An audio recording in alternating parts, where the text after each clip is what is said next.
strode toward the fence, stopping only when he couldn't go any farther, then crossed his arms. Okay then. I need a wingman. You can, at the very least, be that. Luke pulled his riding gloves out of his back pocket and slid them on. No can do, my friend. I already have a date with this pretty lady tonight. He patted Cleo on the neck. What kind of man would I be if I bailed on her now? Tucker raised a brow. Drinks are on me.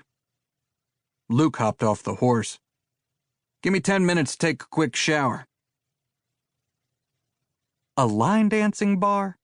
Luke asked when they pulled up in front of the Lucky Star Saloon. Tucker put the car in park and pulled the keys from the ignition. You know who likes to go line dancing, my friend?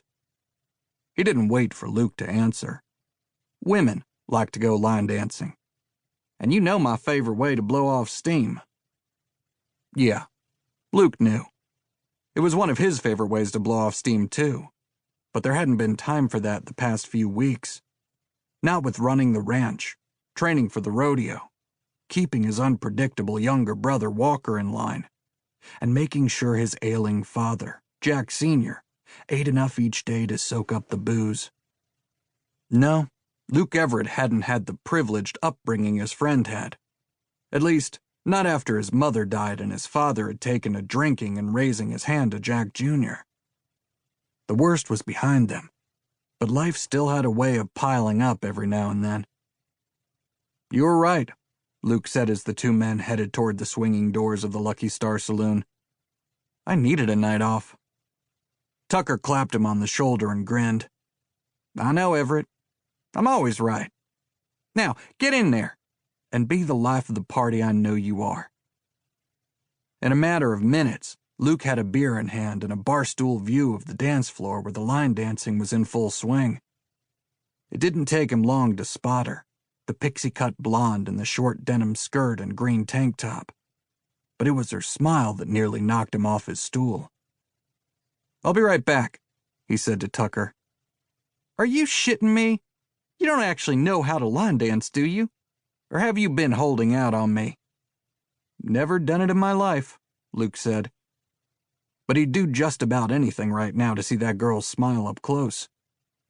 He ran a hand through his blonde waves and took a swig of his beer as he made his way onto the floor.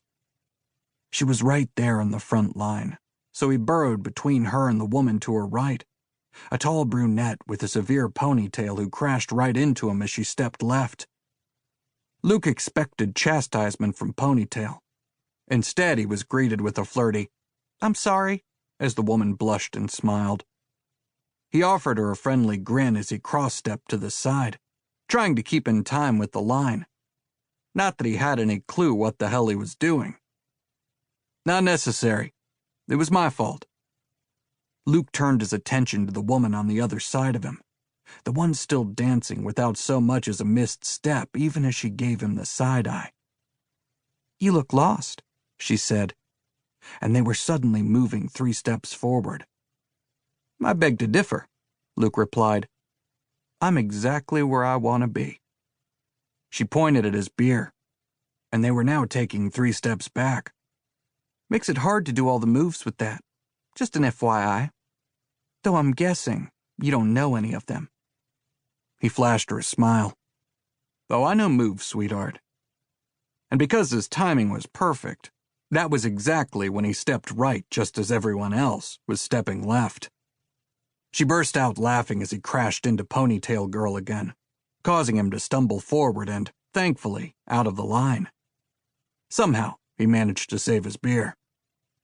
His chest tightened at the sound of her laughter, not from embarrassment, but from the sheer joy radiating from her. And he was sure the only cure for whatever her happiness was doing to him was to hear it again. You might have some moves, she said, but they're not out here. She grabbed him by the wrist and pulled him off the dance floor, and he followed more than willingly. You got a name? Luke asked. Let me have some of that, and I'll tell you. He handed his still-cold bottle to her, and she drew a long, slow sip. She licked her lips and offered the bottle back to him. I'm Lily. I'm Luke.